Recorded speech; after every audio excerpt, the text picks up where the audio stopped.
Hello everyone, I am Pavitra Devi working as Assistant Professor in Department of Computer Science, Artificial Intelligence and Data Science in Dr. SNS College of Arts and Science. Now I am going to take the class about inter-process communication. First one, what is inter-process communication? Inter-process communication, it is short form as IPC. It is used for exchanging the data between multiple threads in one or more process or program. Okay, it's a multiple threads, one or more process or program. The process may running a single or multiple computer connected by a network. And the full form of IPC is inter-process communication, for already told. It is set of the programming interface which allow the program to coordinating the activities among the various program process which can run concurrently in the operating system. This is allow the specific program to handle many user requests at the same time. The inter-process communication is the mechanism. The process mechanism operating the system process P1 communicate to the process P2. It is process the both direction for the P1 and P2. Allow the process to communicate with each other. The communication could involve the process letting another process know that some event has occurred. The translation of the data from one process to another process. Next one, synchronization in the inter-process communication. Synchronization is the necessary part of inter-process communication. It is either provided by the inter-process control mechanism or handled by the communicating process. Some of the methods to provide process synchronization are as follows: semaphore, mutual exclusion, barrier, spin lock. First one is semaphore. Semaphore is one of the variable that control the access to the common resources by multiple process. It's one of the common resources.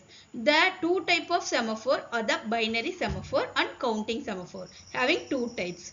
Next one is mutual exclusion. Mutual exclusion is nothing but it requires only one process thread can enter in the critical section at that time. This is useful for the synchronization and also prevent the race condition. Race condition already seen in the process synchronization. Next one, barrier. Barrier does not allow any individual process. It only allowed for the common process to proceed until the process is reached.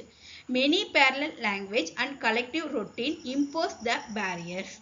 Last one is spin log. Spin log is the type of log. The process try to acquire this log wait in the loop while checking it log is available or not. It's available means we are proceeding, otherwise it until wait for the another process.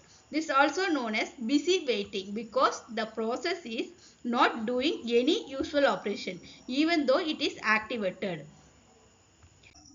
Next one, approaches to the inter-process communication. There are different approaches to implement in the inter-process communication are given as follows. First one is pipe. Pipe is nothing but it is the data channel that is unidirectional. Two pipes can be used to create two-way communication. The data channel between the two processes. This use standard input and output method. Pipes are used to all POSIX system as well as Windows operation system. Next one is socket. Socket is nothing but it's the end point of the sending and receiving data in a network.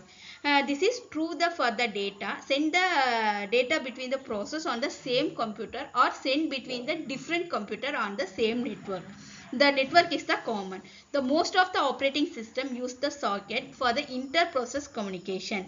Third one is file. File is the nothing but we use it to record that may be stored on the disk or acquired the demand by the file server. Multiple process can access the file as required. All the operating system use the file for the data storage. Next one is signal. Signal are useful for the inter-process communication in the message that are sent from one process to another process. That is called as limited way of the system. Normally the signal are used to transfer the data but used for the remote commands between the process.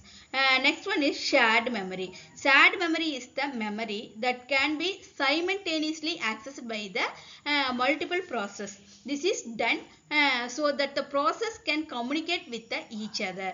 All POSIX system as well as Windows operating system use the shared memory. Next one is message queue. Message queue is nothing but multiple process can read and write the data to the message queue without being connected to each other. Messages are stored in the queue until their receipt retrieve them.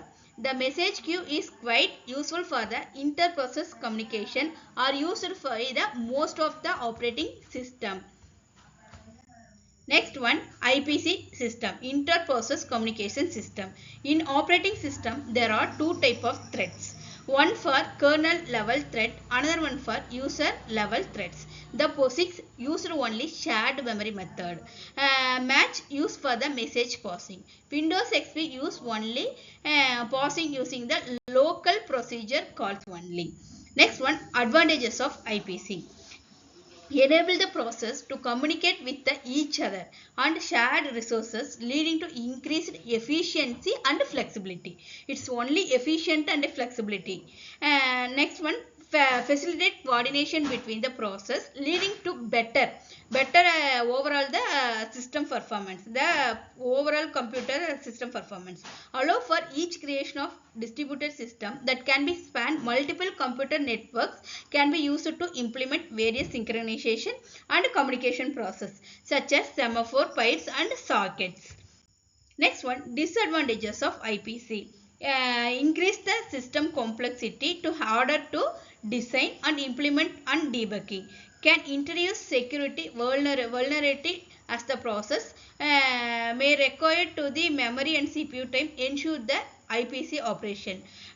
Do not degrade overall the system performance. Can lead to data inconsistent of the multiple process try to access or overall the advantages of IPC outweighs of the disadvantages. It is necessary mechanism modern operating system.